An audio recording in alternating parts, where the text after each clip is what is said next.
आत्ताची महत्त्वाची बातमी पुन्हा एकदा आपण सीएसटी स्टेशनवर ज्या ठिकाणी आगीची घटना घडली आहे त्या ठिकाणी जाऊयात। ही दृश्य आपण पाहतोय, एक्सक्लुझिव्ह दृश्य आपण झी24 तासच्या स्क्रीनवरती पाहताय।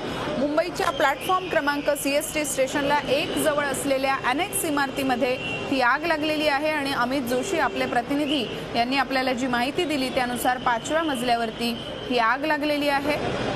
अग्निशमन दलाचे जवान, आगीचे बंब, आग विझवण्यासाठी पाण्याचे बंब या ठिकाणी आपल्याला पाहायला मिळत आहेत। त्याचबरोबर शिडीचा सुद्धा वापर केला जातोय आणि आगीवर नियंत्रण मिळवण्याचा प्रयत्न अग्निशमन दलाचे जवान करताना आपल्याला पाहायला मिळत आहेत। तर ट्रॅफिकचा खोळंबा होऊ नये यासाठी ट्रॅफिक पोलीस हे मदत करताना आपल्याला पाहायला मिळत आहेत।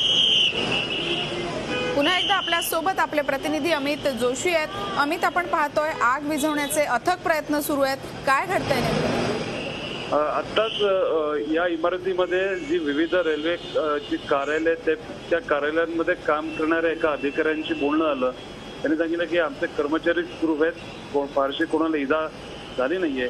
असं असलं तरी सीएसटीची मध्य इमारतीच्या बाजूला 1 नंबर प्लॅटफॉर्मच्या स्टँडर्ड रोडच्या दिशेने किंवा मस्जिद बंदरच्या दिशेने ही जे बिल्डिंग आहे अनेक बिल्डिंगच्या 5व्या मजल्यावर ही आग लागली होती।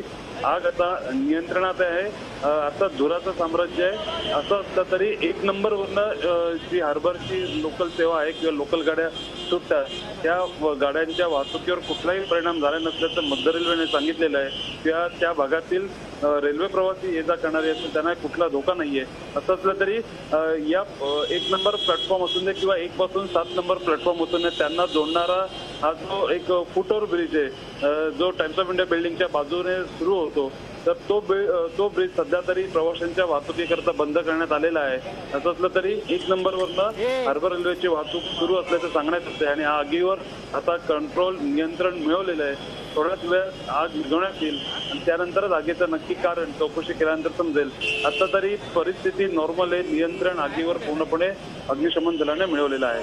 ही ऑफिसच्या सुटण्याची वेळ होती अमित, रेल्वेचे काही कर्मचारी अडकले आहेत का की कुणाच्याही जीवाला धोका नाही आहे? आग विझवण्याचं काम मात्र सुरू आहे।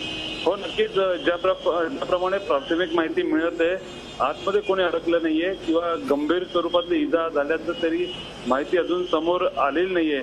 असं असलं तरी रेल्वेचं कार्यालय आहे सीएसटीच्या मस्जिद बंदरच्या दिशेने जो प्लॅटफॉर्म नंबर 1 संपतो त्या ठिकाणी अनेक बिल्डिंग आहे ज्यामध्ये विविध रेल्वेचीच कार्यालय त्या ठिकाणी आहेत। त्या इमारतीला आग लागलेली आहे, त्याच्यामुळे रेल्वेचे अधिकारी घटनास्थळी आहेतच आणि त्याचबरोबर वाहतुकीवर कुठला परिणाम होणार नाही, प्रवाशांमध्ये गडबड गोंधळ होणार नाही याची पूर्णपणे काळजी घेण्याचा प्रयत्न त्या ठिकाणी असलेले अधिकारी असून देत किंवा रेल्वेचे पोलीस असून देत ते घेत आहेत। वाहतूक व्यवस्थित सुरू आहे। 1 नंबर प्लॅटफॉर्म असेल 2 नंबर प्लॅटफॉर्मवरून रेल्वेची वाहतूक व्यवस्थित सुरू आहे आणि आगीवर नियंत्रण जवळपास मिळवलेलं आहे आणि आता धुराचे लोट काही प्रमाणात जरी दिसत असले तरी आग विझवण्यात अग्निशमन दलाला यश आलेलं आहे। अमित, एक गोष्ट त्यातल्या त्यात बरी अशी म्हणायला हवी की घरी जाणाऱ्या चाकरमान्यांचे हाल होणार नाही आहेत आणि या आगीमध्ये कुणीही अडकलेलं नाहीये अशी प्राथमिक स्वरूपाची माहिती आपल्या हाती येते, ही त्यातल्या त्यात एक बरी बाब म्हणायला हवी। पण आगीचं नेमकं कारण काय आहे ते काही समजू शकलंय का? अर्थात आग लागली त्याला साधारण अर्धा तासापेक्षा जास्त वेळ लोटला। आगीची वर्दी किंवा आगीची माहिती मिळाल्यावर 10 मिनिटात अग्निशमन दलाचे अधिकारी पाण्याचे बंबासह त्या ठिकाणी आलेले आहेत। आग विझवली आहे, धूर काही प्रमाणात असला तरी आता पूर्णपणे आग विझवण्यात अग्निशमन दलाला यश आलेलं आहे। अर्थातच अशा प्रकारची घटना घडल्यावर आगीचं कारण समजू येत नाही, कारण एक प्रकारे त्या इमारतीमधील कर्मचारी असतील किंवा इतर लोक असतील त्यांच्यामध्ये थोडंसं गडबडीचं गोंधळीचं वातावरण असतं, त्याच्यामुळे आग नक्की कशामुळे लागली ही पूर्णपणे चौकशी केल्यानंतर समजेल। रेल्वे अर्थातच स्वतंत्रपणे चौकशी करेल, अग्निशमन दल त्यांच्या पद्धतीनं त्यांच्या कामाच्या पद्धतीनं वेगळी चौकशी करेल आणि आगीचं नक्की कारण समजण्यात येईल। असं असलं तरी सध्या परिस्थिती नियंत्रणात आहे आणि आग पूर्णपणे विझवण्याचं काम अंतिम पातळीवर आहे। झी24 तास रहा एक पाऊल पुढे।